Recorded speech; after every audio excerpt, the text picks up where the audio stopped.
The Master's Mysteries. Tales of Magical Mastery. Episode 10. Chief, something's not right. What's the matter? Why the panic? Quickly, many villagers were summoned and gathered in front of the small wooden house. The black scriptures from the ancestral archives have been stolen. At that moment, a young man who was in charge of safeguarding the village's scriptures rushed over, saying that the black scriptures containing the forbidden curse techniques had been replaced without anyone noticing. This is bad. It contains harmful spells. It must be Zhongbai. I knew he would resort to dark magic. The black scriptures were passed down by the ancestors of the village, but were never allowed to be practiced by future generations, fearing that those who learn it would turn malevolent and cause harm. Once the forbidden curse techniques emerge, the consequences are unimaginable. Each generation of chiefs has desired to destroy this book, but being a relic of the ancestors, they couldn't bring themselves to do it. Instead, they assigned people to guard it diligently. Unfortunately, an incident has occurred. No matter the cost, we must capture Zhongbai. Yes. At this point, the chief also deduced that the black scriptures must have been stolen by Zhongbai. This cunning individual with ill intentions cannot be spared, so the chief issued a stern command. He must have fled in that direction. Let's split up and search. The villagers, known for their simplicity and unity, immediately sprang into action upon hearing the chief's command. They rushed into the dense forest, searching for Zhongbai. Speaking of Zhongbai, due to his injured leg, he hadn't gotten far and was hiding behind a large tree. Every time the villagers passed by him, his heart raced. Meanwhile, the leg bitten by the curse worm had swelled up. Although he managed to sever the blood flow upward using his self-raised venomous insects, the result was gradual necrosis of half his leg.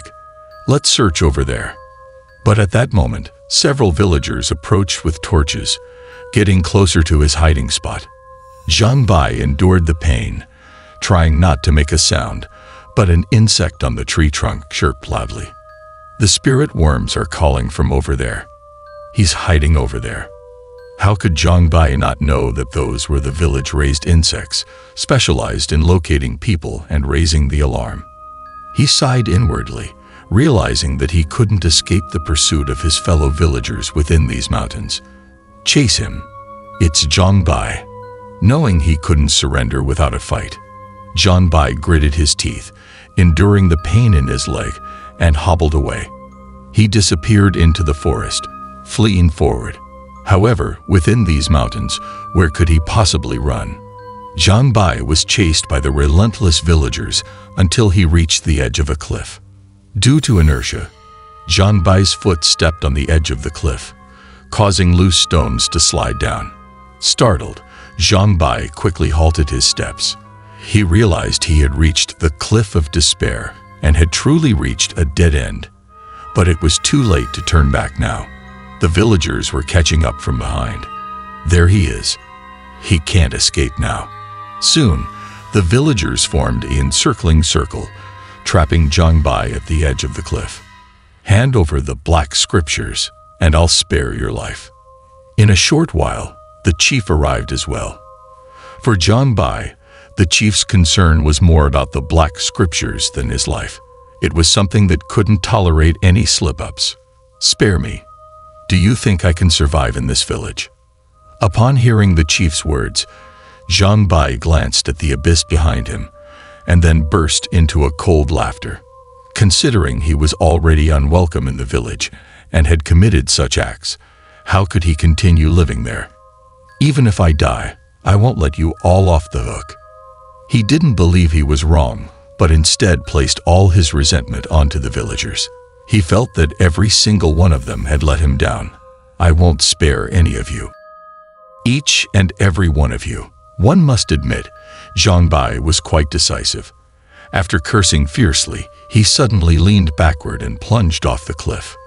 This action shocked everyone present. The simple-minded villagers had never witnessed such a radical and resolute act in their entire lives. In the hearts of the villagers, the 100-foot cliff was considered a place of certain death. Below the cliff was a raging river, and falling into it meant certain demise. And indeed, after Zhang Bai fell into the water, his consciousness quickly became hazy. The water currents were turbulent and uncontrollable, and he was soon swept away by the rushing water. Not far from the 100-foot cliff was a massive waterfall of the same height. If someone were to fall from here, there would be no doubt about their death. Zhang Bai, already unconscious, swallowed several mouthfuls of water and had long passed out. Following the water flow, he plummeted down the waterfall. However, in this world, there are often many unforeseen circumstances, and it turns out that even someone who appears to be certain of death can miraculously survive. After Zhang Bai fainted, he was carried by the current to a shallow sandbank several miles downstream. A few waves pushed him onto the rocks by the riverbank. After a while, following a few coughs, Zhang Bai gradually regained consciousness, spitting out several mouthfuls of water.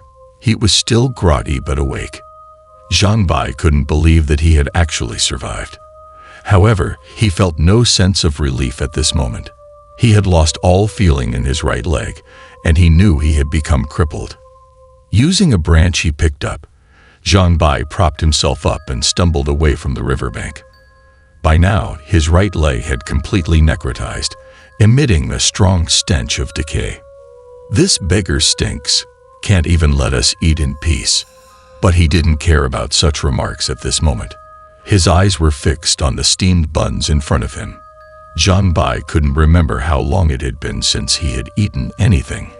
He was starving to the point of feeling weak. Annoying. Get lost. Go eat somewhere else. I'm doing business. The steamed bun vendor wrinkled his brow upon catching a whiff of the rotten stench coming from Zhang Bai. He absent-mindedly grabbed a steamed bun and threw it towards him. The steamed bun landed on the ground in front of Zhang Bai, covered in mud. But he didn't mind at all, and quickly picked it up. As he ate the steamed bun, Zhang Bai didn't see the vendor's goodwill, but rather felt humiliated. He engraved this humiliation in his heart and vowed to seek revenge one day. Leaving the town, Zhang Bai plunged into the forest again. From his pocket, he took out the black scriptures that the villagers had guessed he had stolen. With this book, he would unleash a storm of bloodshed in the martial world. According to the book, in order to cultivate the most powerful goo worms, one had to use human flesh as nourishment. And now, with his rotting leg, he seemed to be the perfect candidate. Numerous flesh maggots had already infested his leg. Zhang Bai was truly ruthless. Following the instructions in the book, he chanted a few incantations and bit his finger, drawing blood. He used his own blood to feed the goo worms and offered his own flesh and blood as sustenance. Few people in the history of goo cultivation had done something so insane. Zhang Bai's method proved effective. Before long, the mutated maggots turned completely black and grew rows of sharp teeth. Their frenzy for devouring flesh became even more ferocious. Soon, under Zhang Bai's control, the numerous mutated worms gnawed off half of his right leg. The pain was unbearable for anyone, but Zhang Bai remained silent, gritting his teeth and persevering. His heart had already been completely twisted, consumed by resentment. Staring at his right leg, which was bitten off mercilessly, Zhang Bai's heart was filled with extreme resentment. He believed that all of this was caused by the unfairness of fate and society. He wanted revenge. He wanted to make everyone pay the price. And so, he watched helplessly as his right leg was devoured completely by those worms. This batch of evil goo worms became Zhang Bai's most sinister creatures. They were constantly refined and became his most powerful weapons. For 10 long years, Zhang Bai lived outside as a beggar, committing all sorts of evil deeds. His heart grew increasingly ruthless. Only when he witnessed life after life struggling and dying before his eyes did he feel a bit satisfied. Later, he secretly returned to the village and used the evil goo worms to cruelly take the lives of hundreds of people in the village. Qing Mei and A Shui were tortured to the extreme by him. Afterward, no one saw Zhang Bai again. Many people thought he was dead, unaware that good people don't live long, while calamities endure for thousands of years. He roamed to the northern region, still disguising himself as an old beggar, evoking sympathy from others, but continuing to commit wicked deeds. Hey, young people have courage. Liao Feng and Old Dao resolved the crisis in the village and were just about to take a rest when they heard a sinister laughter coming from the woods behind them. Hey, I'll play with you guys.